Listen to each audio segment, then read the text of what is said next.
Hi everyone, I'm John C. Morley, the host of the JMOR Tech Talk Show and Inspirations for Your Life.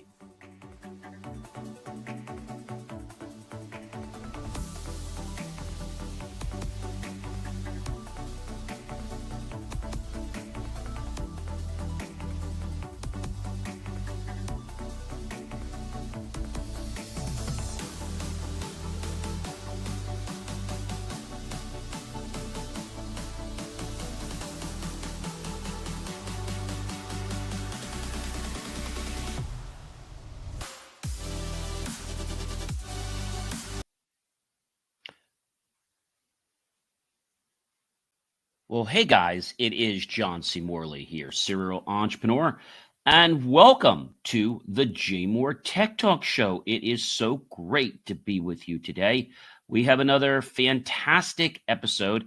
Today is Friday, October 17th. And again, I think you're really going to enjoy today's show. So I'm John C. Morley, serial entrepreneur, engineer, marketing specialist, video producer, passionate lifelong learner, graduate student, and much more. And I really am very grateful for you making the choice to tune into the JMOR Tech Talk Show today for the first time, or if you're coming back, I'm grateful for you coming back. Always love people that enjoy our content. So this week, the tech world erupts. And so in case you're wondering what the series of the show's title is today, it's Tech Chaos. AI targets your privacy, Oracle hacks hit 100 firms, and Tesla self-driving is under fire. Series 4, show 42.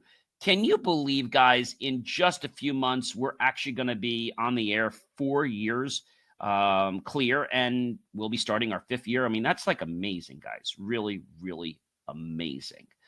As I say, it's a series of game-changing breakthroughs with us and with technology. And alarming controversies dominate the headlines around us, from mass data hacks and AI's new invasion of privacy to breakthroughs in cancer care and digital policy. The digital landscape is rewriting rules for users, governments, and industries. Catching these must-know stories is going to be key for you staying aware and successful in this great universe we're in. Well, number one is hackers. So hackers hit 100-plus firms, stealing massive amounts of data via Oracle apps. Google issues a global warning for this, and a sophisticated cyber attack exploited vulnerabilities in Oracle's business applications, allowing hackers to infiltrate and siphon massive amounts of sensitive corporate and customer records from over 100 firms worldwide. Glad I don't use Oracle for a lot of things. Actually, I don't use Oracle for anything. Used to use Oracle many years ago with some of the companies we work with. I'm glad we don't use them. Anyway, Google responded with an urgent security bulletin to raise awareness and promote immediate action from IT teams as experts worry that secondary breaches could start rippling out across cloud ecosystems. And that would definitely be very, very bad. I think the problem with a lot of these companies out there is they just do what they need to do, but they don't always do the right thing. And so these are important things, guys. So I know that a lot of people out there want the answers for certain things, but then they don't always know like how or why. And then they rush ahead because they want profits, but they don't realize the damage it could be causing to people that are using the technology, like exploiting their privacy, possibly having identity theft, and all kinds of other things. Well, Meta's AI chats now fuel ad targeting on Facebook. Don't know if I like this. Instagram Messenger has a no opt-out user privacy because it's at risk. Meta made headlines as its new AI-powered chat system features feed data directly into the company's advertising algorithms, meaning users' private conversations can now be used to refine targeted ads. with no opt-out offered or allowed. Privacy advocates say that this marks a very big, grave shift, intensifying debates about digital rights, transparency, and the need for regulatory intervention. I know it might not get stopped in the United States, but I think the European Union has already got their eyes on this. And trust me, they're going to step in and do something very, very quickly, if not later, because this is a really, really big problem. And I know you might be saying, John, what's the big deal? Well, so you're home, you're talking about something, and suddenly Facebook or Instagram decides to serve up an ad that is, let's say, in a line with what you're talking about. Already, your cell phone's been doing this with different ads for different websites popping up, but now they're going to feed everything in, and I think that's going to be very bad. Number 3, guys, Intel unveils its Panther Lake AI chip, blazing speeds now aiming to reclaim the laptop market from the AMD market. Intel's Panther Lake AI chip debut brings an unprecedented leap into speed and multitasking, promising to disrupt AMD's black streak in the laptop sector. The chip's efficiency boosts generative AI tasks, graphics, and security, sparking interest from PC makers eager to regain lost market share. Number 4, Battlefield 6 is back. EA's shooter, that's EA Sports shooter franchise, takes on Call of Duty to win back gaming fans. EA Sports' relaunch of Battlefield 6 sets up a head-to-head rivalry with Call of Duty now.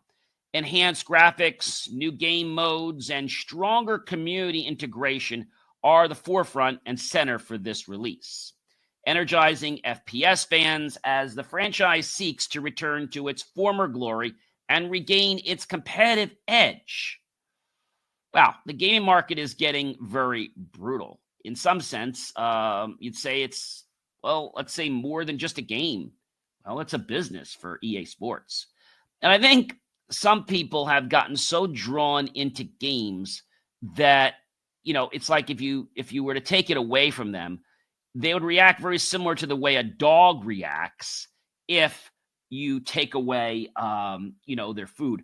I remember being at a client's home the other day, and this person telling me that, their dog is very friendly, and the dog was like barking like, a mile a minute at me.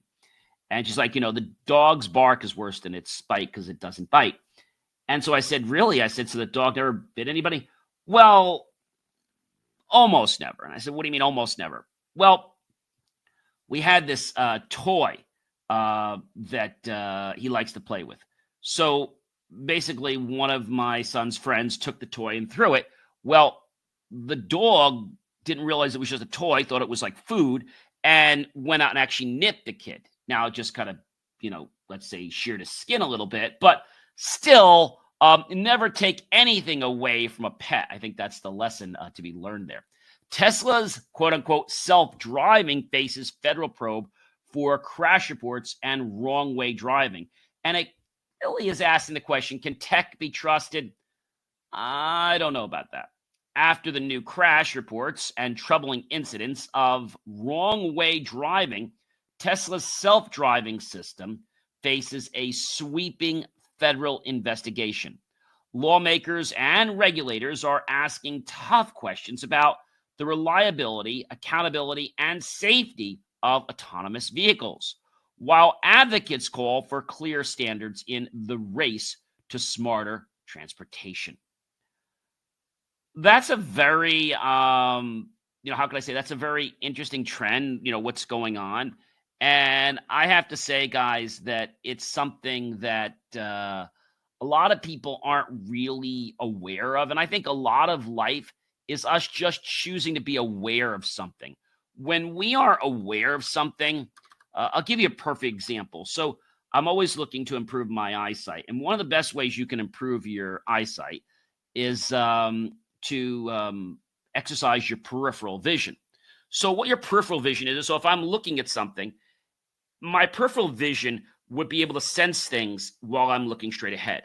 A perfect example is an exercise I do where it has this board and these lights light up. So when you start it, you have so many seconds to do it. And then the lights keep lighting up, but they light up all around. And as they do, your brain, like as soon as it sees it, you like have to respond as soon as you see and hear the beep. But if you're not peripherally aware, you can miss the entire picture. All right. You can miss the entire picture. And I think that's something that a lot of people, don't realize, that it's about the entire picture. Number 6, guys, sound waves, not surgery. New ultrasounds destroy tumors, offering hope for non-invasive cancer care. A medical breakthrough recently uses powerful sound waves to target and dissolve tumors. No scalpel needed. Early trials show clear promise for safer, more comfortable treatment options, pointing to a future where cancer therapy could become less invasive and dramatically more accessible. Number 7, guys, AI gives teachers back 6 weeks a year. Huh? Yup, schools race to update ethics and training policies. AI is transforming the classroom now, automating grading and lesson planning to save teachers nearly 6 weeks of work per year. As schools implement these new tools, a scramble to update ethics codes and faculty training highlights both excitement and concern for the future of education. I think a lot of times, the students coming up the pike are always looking to get their homework done, but a lot of them, unfortunately, are not looking to learn their homework. They're just looking to get it done at whatever way they can.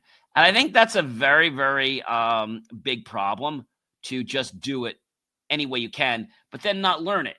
You're really cheating the system, but you're also cheating yourself. And if you cheat yourself, you're really not going to learn. And if you're not going to learn something, you're not going to own the material. And if you're not going to own the material, well, you can't apply it in life. Just because you got a grade on the test doesn't mean you know the material. You have to own it and practice it. Number 8, guys. California bans loud streaming ads. Netflix and Prime must keep commercials chilled right now. California passed a new law limiting the volume of commercials on streaming platforms like Netflix and Prime Video. Now, this was the case on other systems, but now Netflix and Prime, with the California law, is starting to step in. And it's targeting user complaints about jarring ad interruptions. The move signals growing attention to consumer comfort and new standards for digital advertising. I think it's a great thing. I know a lot of times I'd be watching TV when I was younger, and the commercial comes on, and the commercial is so much louder than the program. So it really not only catches your attention, but it's jarring. And I think that's a very, very, bad thing. And so, for years, people were just getting away with it because, well, they could or they can. I think that's a very, big thing to understand, is that just because we can do something doesn't mean we should do something. I think that's a very important thing. Again, just because we can doesn't mean we should. I think that's something that a lot of people have to realize and recognize, is that it's about knowing what's going on. And so when I say what's going on, it comes down to us being able to understand things. And so with everything transpiring right now and advertising, even Facebook's platforms are changing, right? The way you target is different. And there's a real art. I'm not going to get into that on this show, but there's a real art to how you craft not only your creative, but your campaigns in such a way that you can smartly manage your budget and allow Facebook to actually show what's working. And there's some tricks to do that. So if you were thinking you got to create 5 or 6 campaigns, well, that's not the way it has to be done anymore. You'd be wasting a lot of money. If you could put them into a certain campaign where they could be smartly chosen, well, that would be pretty cool, because now you wouldn't be wasting your money and you'd be using the power of Facebook to actually figure out who to serve what ads to, right? And I think that's a different thing. You could decide what type of technique you're using. And it could choose not only when we say the ad, but ads can target different things, and it can figure out which ones are best. Number 9, the Taliban tightens social media filters in Afghanistan. This is crazy. Deepening digital isolation, women have been hit the hardest. The Taliban is escalating its control of online content, introducing stricter social media filters that choke off access to information and community. Now, Afghanistan women report being especially impacted by this, losing vital channels for education, networking, and personal safety. I think that's a big problem. And I think in other worlds, not so much in the U.S., but in other worlds, both genders are not treated well. I don't know if you know this, but in Afghanistan, they don't treat women well over there. It's their culture, okay? They're not treated well. We're saying that that's true, but some studies are saying that that's not accurate. People call it gender apartheid by the United Union, particularly since the Taliban takeover in August of 2021. The Taliban have implemented a broad campaign to systematically erase women from public life by stripping away their rights and autonomy through dozens of repressive decrees. Definitely seems like they are discriminating. Some things they're doing. Restrictions, male guardian, mahram requirement. A woman must be accompanied by a close male relative when traveling long distances. In some provinces, this requirement is enforced for much shorter trips. Mandatory dress code. Women are required to cover themselves completely in public, often with they call it a burqa, and have been detained for not complying with the prescribed dress codes. Bans from public spaces. Women and girls are prohibited from visiting public parks, gyms, beauty salons, and other public venues. A 2024 law banned women from even letting their voices be heard in public. That's terrible, guys. So, education bans. Girls are forbidden from attending school beyond the 6th grade, and women are banned from universities. This has resulted in devastating loss of access to education, leaving an estimated 80% of young women out of school or training. Exclusion from the workplace. Women have been systematically barred from most jobs in the public sector, and the NGOs and the UN, many women-run businesses, including beauty salons, have been forced to shut down. This has led to one of the world's largest gender gaps in the workplace. So it's really about an erosion of legal, political rights, political exclusion, dismantling of the justice system, increased violence, deteriorating health and mental well-being. And I think this is a problem that all women are facing in Afghanistan. I think it's terrible that they're allowed to do this. Number 10, ChatGPT helps with court cases. This is funny. But AI errors are sparking some warnings. Of course, like the guy that got basically removed from the bench several years ago because he came up with a brief citing that didn't exist. It was all BS. Always double check your bot lawyer, because we learned from many years ago that lawyer got basically removed from the bench. I don't think he got disbarred, but he got removed from the bench.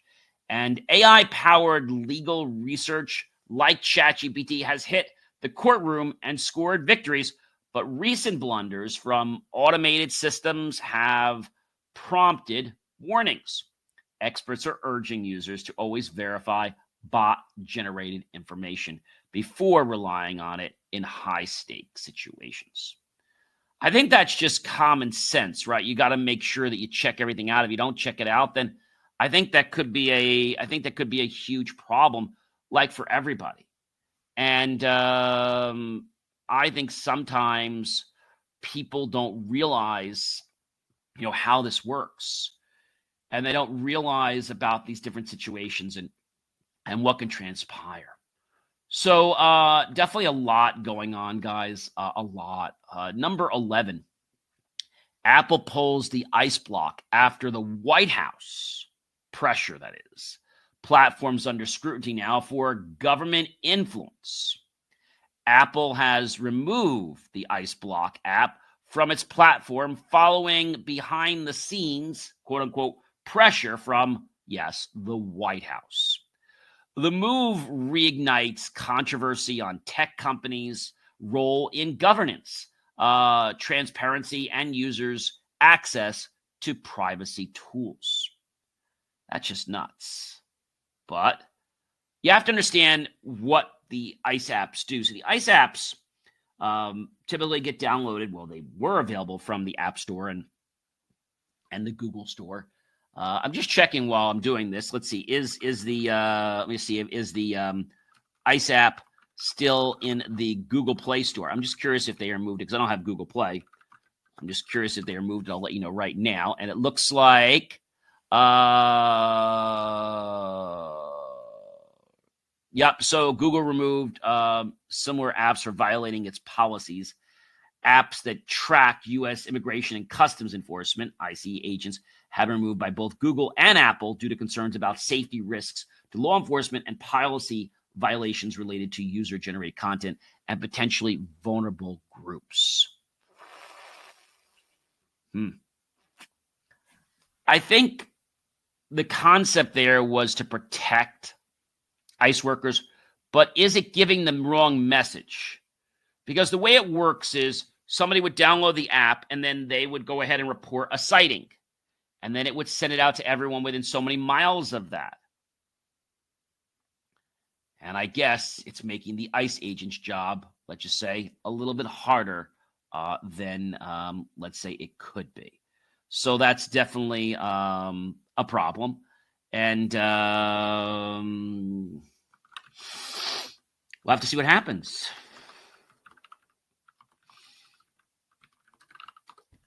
I think sometimes people don't realize like how this works. I think they don't realize the potential of how something like this could just cause a lot of problems. So was the ICE app free? So the ICE app was a free app, and the ICE app developers are suing. Yeah. Well, they're attempting to sue anyway. I don't know if they're going to go anywhere. Joshua Aaron, the developer of ICEBlock apps, is planning to sue Apple after it removed his app from the App Store in October 2025. Recently, the app allowed users to crowdsource and report location, immigration, and custom enforcement ICE agents. So I think that's an important thing to understand. And, we have to be cognizant of these things, right? But a lot of this stuff is getting so political, it's not even funny. Robotaxi recently runs a red light. Now get this. The police stop the Robotaxi to give the driver a ticket, not only for the red light, but it turns out it also runs 2 or 3 illegal U-turns. This really gets the police on fire to now want to get them a ticket. But guess what? The police can't ticket the person. Why? When the police officer goes over to the vehicle and picks up his mobile device to write a ticket, he realizes there's no option in his app or program to ticket an autonomous vehicle or a robot driver. So he can't ticket Waymo driverless cars. New laws, though, guys, are coming for robot infractions. A Waymo Robotaxi, again, caught running a red light and making illegal U-turns. However, current laws don't allow police to fine the vehicle. Legislators are now fast-tracking bills to resolve how driverless cars should be held accountable for traffic violations. What's going to happen? It's no secret. They're basically going to trace it back to the registered owner of the vehicle, and that owner is going to get the ticket. How can a robot get a ticket? It can't. So probably the owner, the people that wrote the software. So there's going to be some different penalties and fines in place. You can't ticket a software company, but you can impose fines. And you can ticket the owner of the Robotaxi.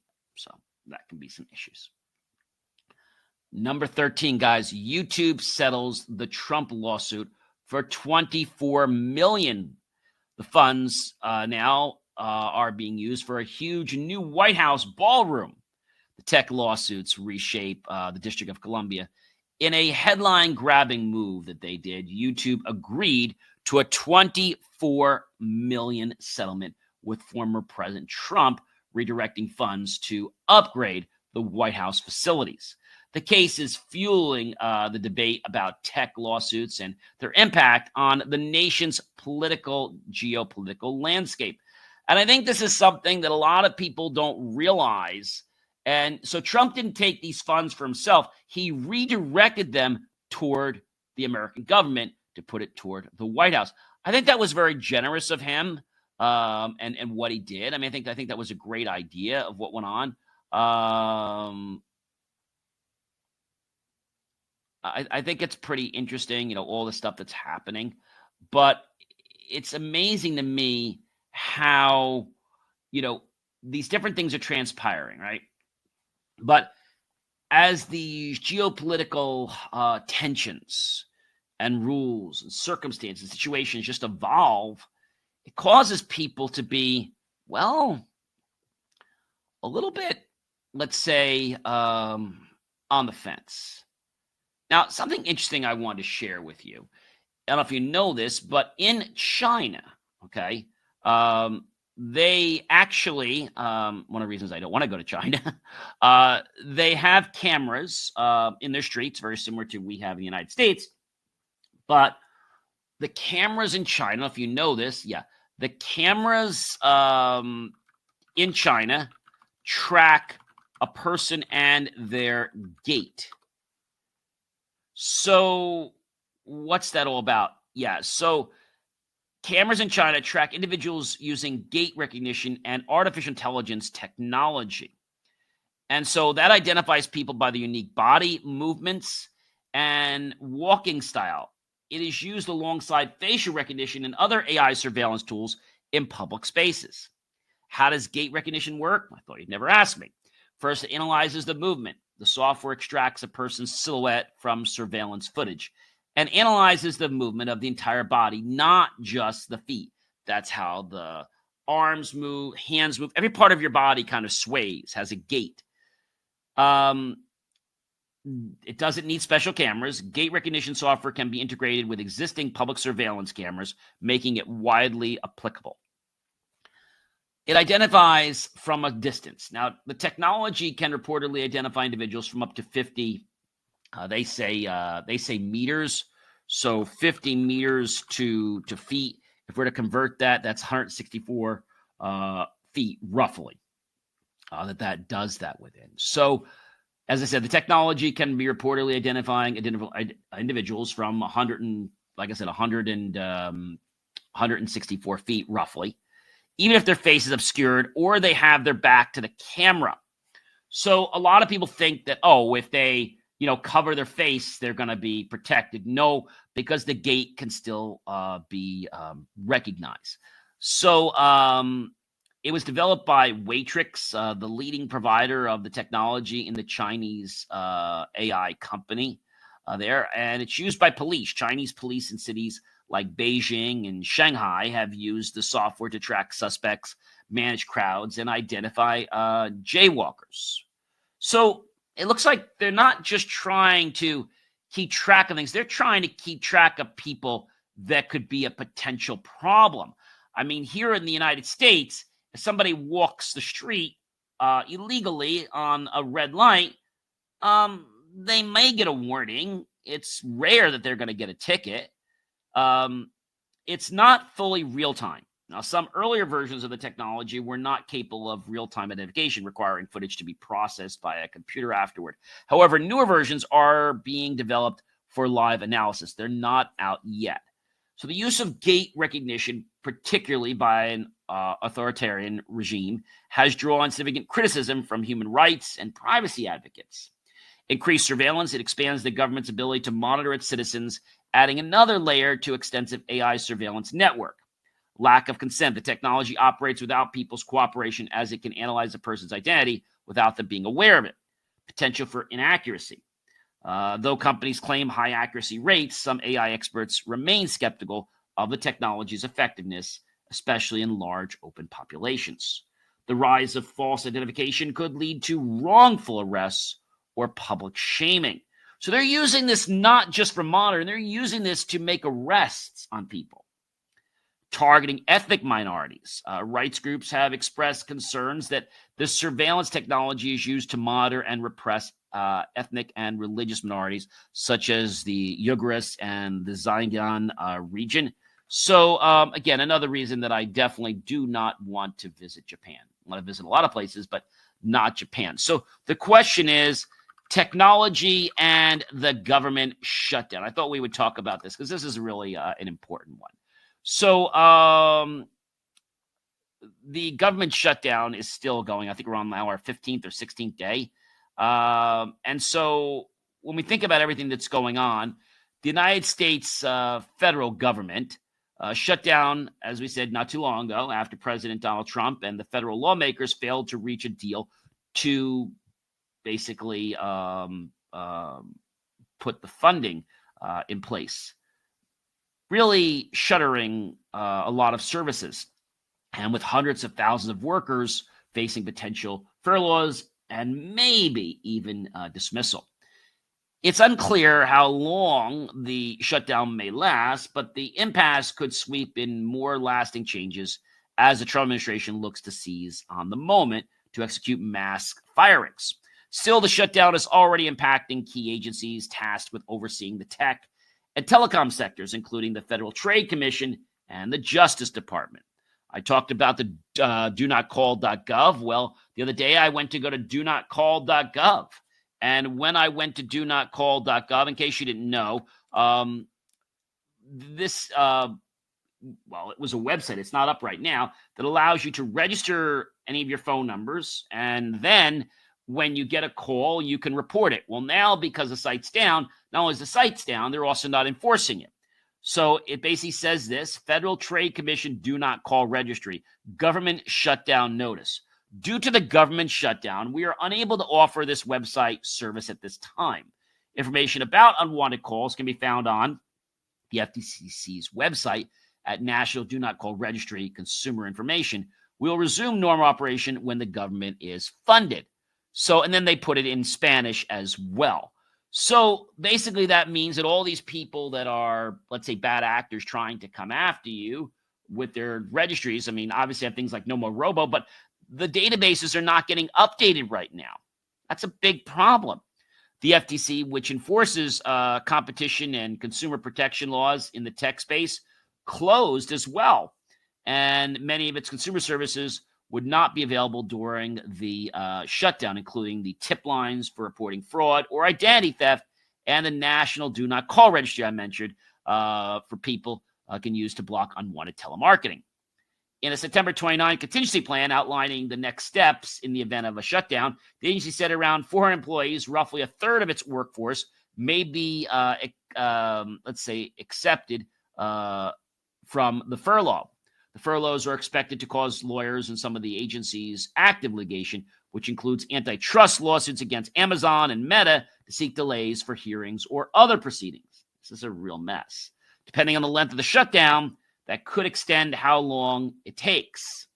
The Justice Department, well, the DOJ, which also has several major ongoing antitrust cases against tech companies, is also on a hiatus to seek delays or extensions in civil cases during the shutdown through the agency's contingency plan.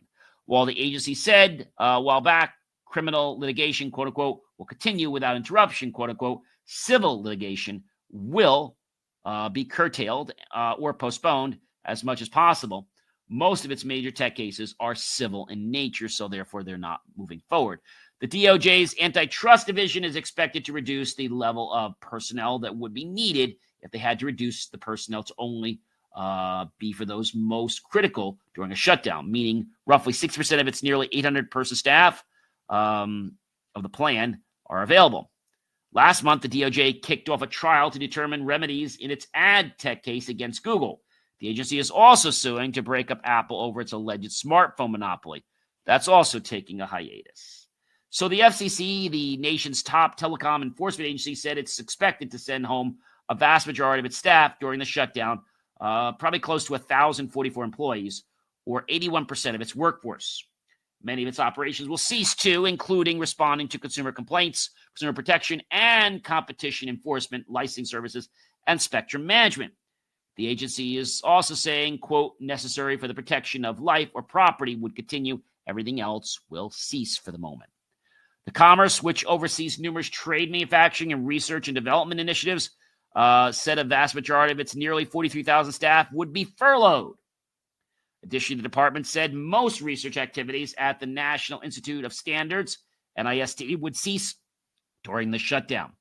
Cybersecurity and infrastructure security agencies, the CISA, the nation's top cyber watchdog, kicked off Cybersecurity Awareness Month by advising users that its website would not be actively managed. I mean, that's just terrible. More pivotally, the agency's latest projection was that 1/3 of its staff would remain on if funding lapsed. The National Science Foundation, which provides great funding to support research in science and engineering, said, quote, it expected to furlough more than 2/3 of its 1,400 staff and ceasing issues for new grants. In general, no new grants, continuing grant increments, cooperative agreements, or contracts will be awarded. No new funding opportunities will be issued, and the agency's plan is still being changed and worked on. So this is a complete mess, guys. And you're probably wondering, so what other websites are down because of the government shutdown? And some of these are going to blow your mind, all right? So a lot of federal websites have gone dark. That includes the DOHS, the Department of Homeland Security. So if I'm going to go to the department, let's just see, Department of Homeland Security, let's just see if they're even up. I'm just curious. So if I go there, well, I get to the website, but there's some stuff probably that's not working. Again, they said stuff for our own life would still continue. So we'll have to see what else is going on. What other sites are being shut down? The most visited U.S. government websites belong to the U.S. Postal Service, which are not impacted by the shutdown. However, over highly trafficked sites run by the National Institute of Health could fall during the shutdown. So two run by the NIHS, National Center for Biotechnology, were the second and third most visited U.S. government websites. One is called, I believe it's called Statistica, if I remember correctly. And so Statistica is currently not being updated at the moment. The Social Security site basically says during the government shutdown, you could still access many of the services online at socialsecurity.gov and do more with my Social Security account. So you could do that. So there's closures or delays affecting in-person services. So again, meanwhile, the Small Business Administration websites feature a special announcement at the top of the page that blames Senate Democrats for opposing the clean funding bill. So let's see if the SBA website is down. Let's just see. Very interesting to check this stuff out. Let me just see here. So according to the SBA, so the site is up, okay? But they do have a very big mark at the top of the site. It says special announcement. Senate Democrats voted to block a clean federal funding bill, H.R. 5371, leading to a government shutdown that's preventing the U.S. Small Business Administration from serving America's 36 million small businesses. Every day that Senate Democrats continue to oppose a clean funding bill, they're stopping an estimated 320 small businesses from accessing $170 million in SBA guaranteed funding. As a result of the shutdown, we wanted to notify you that many of our services supporting small businesses are currently unavailable. The agency is executing its lapse plan, and as soon as the shutdown is over, we are prepared to immediately return to record-breaking service we were providing before. under the leadership of the Trump administration. If you need disaster assistance, please visit sba.gov disaster. And when you click on that site, let's just see if you get anywhere. Well, you get that same banner at the top. So this is kind of crazy. And I'm just looking at all these sites that are down. There are so many sites. I wonder, let's see, the number of sites down because of the government shutdown. And I think this is interesting to do, just to share with you in real time here. So there are a lot of sites that have been taken down. There have actually been, they're saying close to 3,000. So in 2018, there was a 3-day shutdown. In 2018, there was a 35-day shutdown. So 35 days has been the longest shutdown in 2018. The New York Times also boasts that, the shutdown is a big issue. But again, I don't think you realize what it means. And when you go to the whitehouse.gov, I think it's really funny.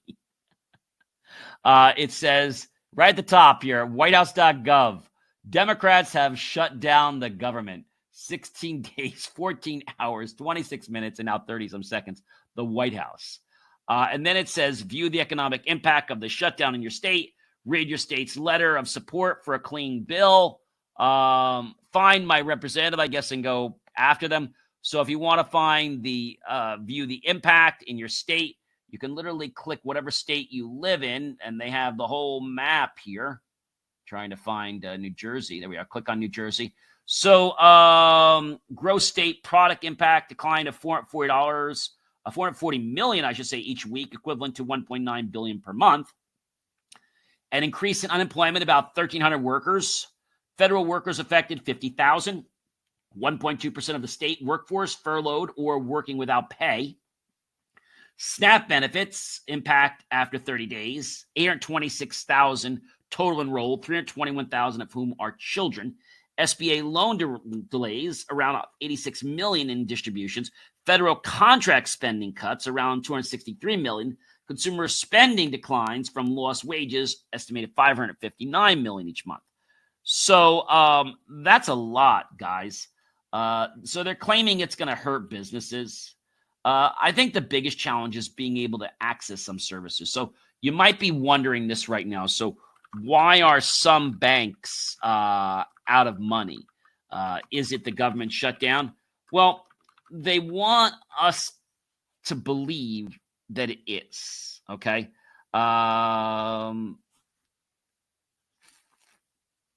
They have basically no money in their ATMs. And so when I asked somebody the other day, the real truth, now the banks are saying it's because of the government shutdown. A government shutdown is not causing banks to run out of money in their ATMs. The Federal Deposit Insurance Corporation, FDIC, which insures deposits, is funded by assessments on banks, not government appropriations. So its operations and coverage remain unaffected. Your money is safe in financial services, including ATMs and online banking. So the most likely reason for ATMs to be out of cash include logistical challenges, high demand or technical issues, heavy cash usage, logistical problems, technical failures, cash forecasting challenges. This is like crazy if you ask me, like everything that's going on with this. But what does it really mean? So with the FDIC insured banks like Citizens they claim fully operational during the government shutdown with uninterrupted access to checking accounts, savings, ATM, and digital banking services. That's one thing. Navigating the 2025 government shutdown, what does it mean for you? Well, it could affect certain services. So you're probably wondering, so how will the government shutdown affect me as a citizen in the U.S.? Let's see what they're saying now. They probably have a whole thing on this. So in a short run, the impact. People are concerned about Social Security. During the government shutdown, recipients will continue to receive their SSI checks.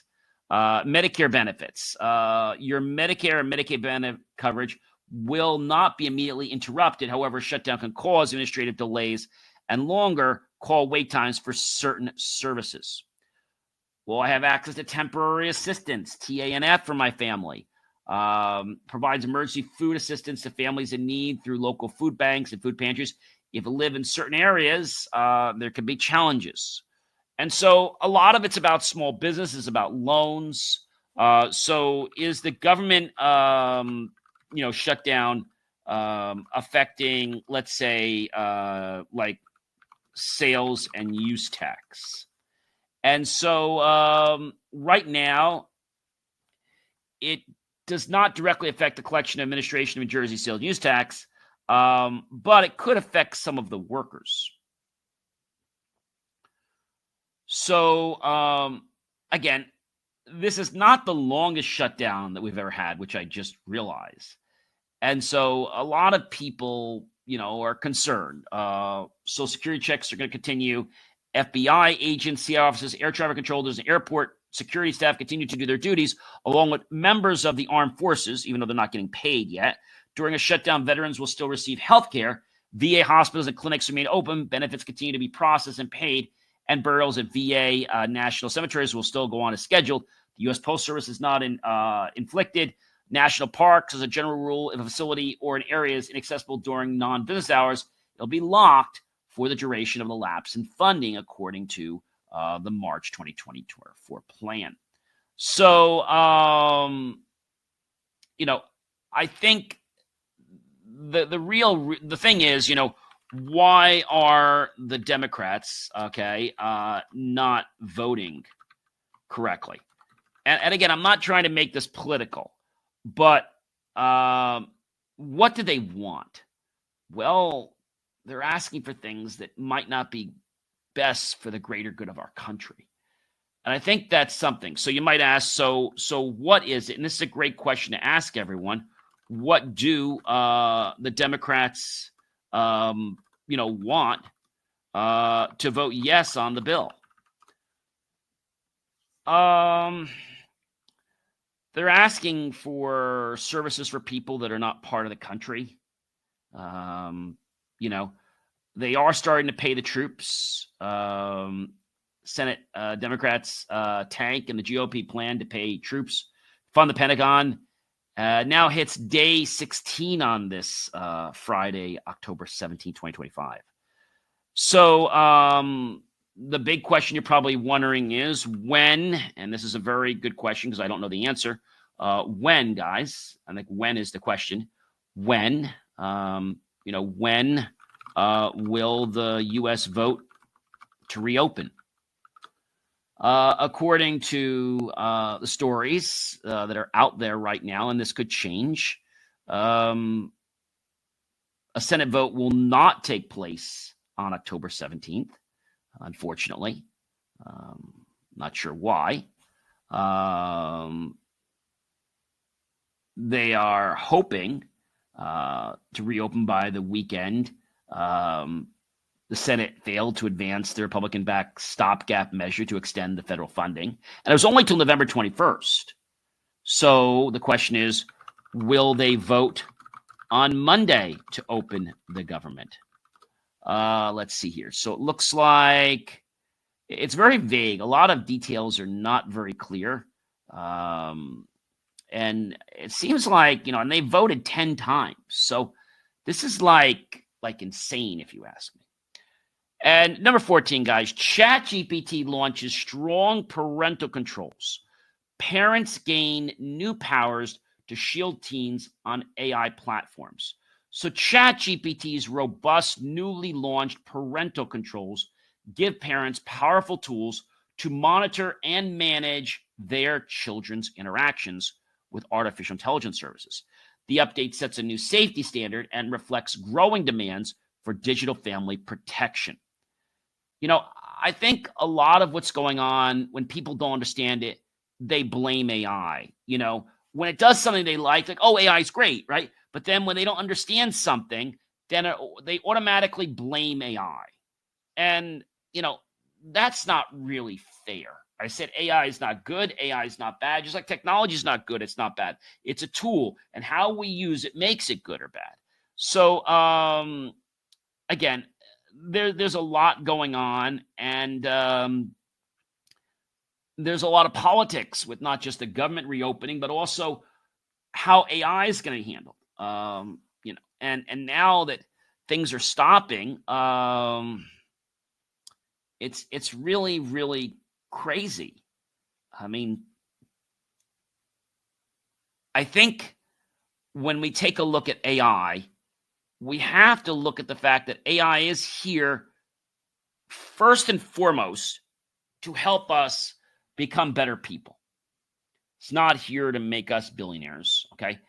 AI is here to help us understand and become better in our world, okay? So that's something to understand, okay?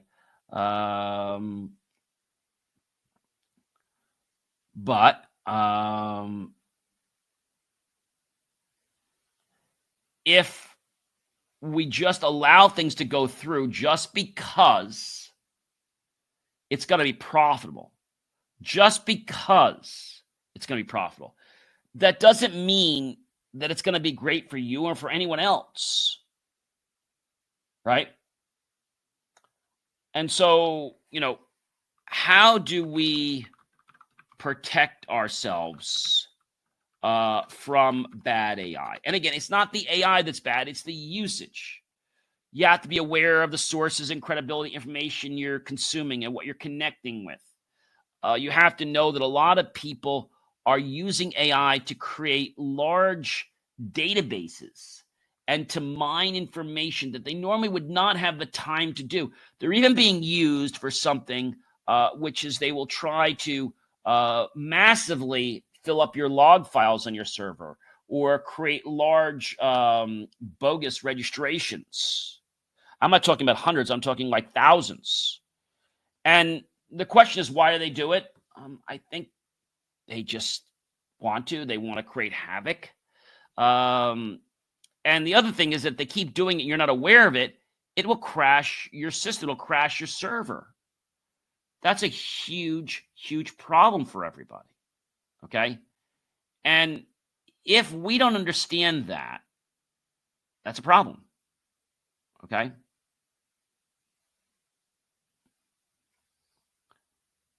I think sometimes people realize one thing. They realize the fact that we see something out there and we jump on the, let's say, the bandwagon effect, right? Everybody else is doing it, so I guess it's okay for me to do it too. See, that doesn't mean it's okay. So many people I know use AI for something that is not going to create a better life for them or a better life for anybody else. They use it for just nonsense. And if we're using public servers out there, right, and they're costing lots of money to cool down. I don't know if you guys know this, but how much? Let's take a gamble. How much does it cost to cool an average AI data center? Let's say per hour. Does anybody know? So it's an estimate, okay? Because it depends on what's running. So cooling alone can account for over half of the total energy usage. I don't know if you know that. For a standard minimum, medium-sized AI data centers, cooling costs typically range from $1,000 to $4,000 per hour. So, if we think about that, let's take it on the 2,000 mark. Let's say in the middle, and we take it times 365. Let's take $2,000 times. Let's say let's say one whole day from mid to mid, let's say is 24 hours. Okay. All right. Now multiply that times 365 days in a year. $17,520,000 to keep just a medium data center cool. You have to realize they're going to be passing that on to somebody, right? They can't just say, well, gee, we can't. So that's why I think they're going to have to be mindful of the stuff that you use AI for. If you're doing something that doesn't require a lot of processing, fine. But if you're just like consuming so much power, right, it uses a lot of water. And I bet you're probably wondering this. So how much water does this data center use per hour? How much water do you think it uses per hour? I mean, that's a really good question. Again, we have to average it, right? So we take a look at some of the metrics out there. A typical AI center will use between 18,000 and 550,000 gallons of water per day. So let's just take that on the low side. Let's take 18,000, okay, times 365. That's 6,570,000 gallons of water. That's absurd. That's insane. Well, ladies and gentlemen, I am John C. Morley, serial entrepreneur. I invite you to check out BelieveMeAchieve.com for more of my amazing, inspiring creations, short-form content, long-form content, videos, reels, and you can actually start to pick up some nuggets that are going to improve the quality of your life. I hope you've enjoyed this episode of the JMOR Tech Talk Show. You can catch other shows that'll be airing later on, and you can always catch them on BelieveMeAchieve.com. But most importantly, guys, I'm going to see you next week for the JMOR Tech Talk Show. That'll be October 24th, and that'll just be 1 week away from Halloween. Have you figured out what you're going to use for Halloween? I got something really special I'm going to share with you on next week's show. I'm not going to share it today. A neat costume that you can put on, and let's just say it's pretty techy in the way that it works. Again, I am John C. Morley, serial entrepreneur. I hope you have a great rest of your day, a great rest of your weekend. I'll catch you guys next week right here, same time on the JMOR Tech Talk Show, October 24th. But if you missed the time, just go out to the site and you can watch the show whenever it's convenient for you. I leave you with this thought. Technology, AI, and everything that's morphing every day is not good and it's not bad in our world. It's how we choose to use it that makes it so. Have yourself a great one and use technology wisely and smartly.